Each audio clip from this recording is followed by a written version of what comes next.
आजकल ये बहुत होता है। घर में माता पिता बेटे बेटियों को, कोई भी बहुओं को, जो नई बहुएं आती हैं उनको कोई भी धर्म कार्य में अगर लगा हुआ देखते हैं तो उससे हटाते हैं। आज का एक फैशन बन गया है। अगर बहू रात में भोजन नहीं करती है तो उसे जबरदस्ती करवाएंगे कर, ये फैशन बन गया है। ऐसा हमारे घर में नहीं चलेगा। बहू अगर बाहर का भोजन नहीं करती है तो उसे करना पड़ेगा, क्योंकि तेरा विवाह यहां हुआ है। तो वह बहू परेशान होती है कि मैं अगर अपना नियम तोड़ूं कि अपने पति के साथ रहूं कि अपने घर को देखूं, क्या करूं।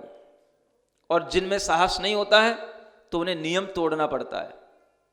और जब नियम टूट जाते हैं, धर्म छूट जाता है, तो उन पतियों के साथ रहते हुए भी, उन सास ससुर के साथ रहते हुए भी, उनके लिए भी फिर वह कोई सुख मिले, ये संभव नहीं है।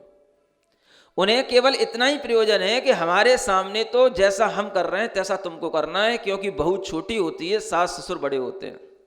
बड़ों की बात मानना है, चाहे वो तुम्हें अधर्म की लाइन पे लगाएं, चाहे तुम्हें पाप की लाइन पे लगाएं। बड़ों की बात मानना छोटों का कर्तव्य है। बस इसको ध्यान में रखते हुए आज हर घर के अंदर ये चलन चल रहा है। और दुख तो तब होता है जब जैन लोगों के घरों में बहू आने के लिए बेटियों को जब देखना जाता है दूसरे घरों में, तो आजकल के जैन लोग ऐसी ही बेटियों को ला रहे हैं। उन्हीं बेटियों को लाएंगे जो सब कुछ खाती पीती हो, रात में दिन में खूब हर तरीके से फ्रैंक हो, उसी को वो पसंद करेंगे। कोई संस्कारित बेटी होगी तो उसके लिए तो बड़ी मुश्किल से कोई घर मिलता है। आजकल ये विडंबना आ रही है धीरे धीरे, समझ आ रहा है। धर्म मतलब इतना घटिया होता चला जा रहा है कि अधर्म का प्रभाव इतना बढ़ता चला जा रहा है कि आदमी की बुद्धि पापमय होती चली जा रही है।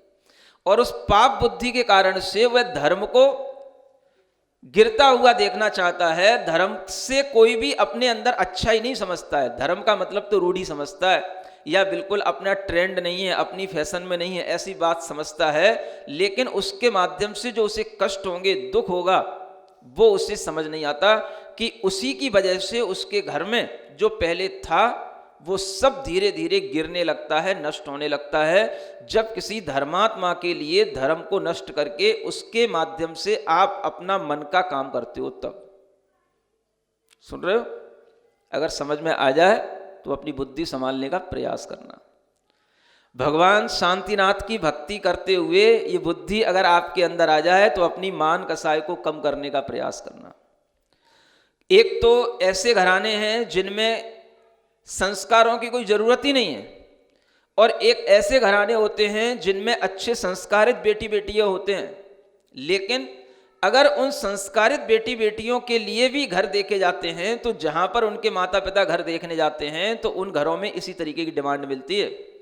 बेटी के कोई नियम तो नहीं है, मंदिर जाने का, रात में भोजन नहीं करने का, ऐसे कोई नियम तो नहीं है। ऐसे नियम वाली बहू नहीं चाहिए हमें, समझ आ रहा है। ये आजकल व्यक्तियों का ऐसा फैशन बनता जा रहा है। और जब जैन व्यक्ति इस तरीके के अपना फैशन बना रहे हैं, उनकी बुद्धियां इतनी खराब हो रही हैं, तो अब दूसरे के लिए क्या कहा जाए।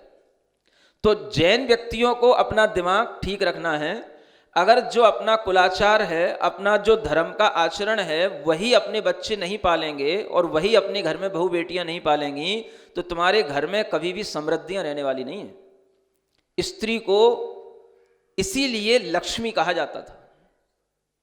इस घर में रहती है तो भी लक्ष्मी होती है, दूसरे घर में चली जाती है तब भी लक्ष्मी होती है। लेकिन लक्ष्मी तभी होती है जब वो सदाचार के साथ में, अच्छे गुणों के साथ में रहने वाली हो।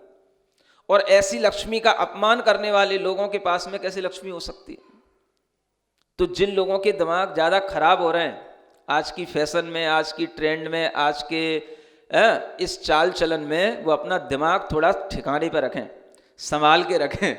घर में संस्कार रहेंगे तो बहू बेटियों से ही रहते हैं, और संस्कारित बहू बेटियों को यदि आप तवज्जो नहीं देंगे, उनका सम्मान नहीं करेंगे, तो आपके घर में कितनी भी धन संपदा हो, धीरे धीरे सब नष्ट होने वाली है।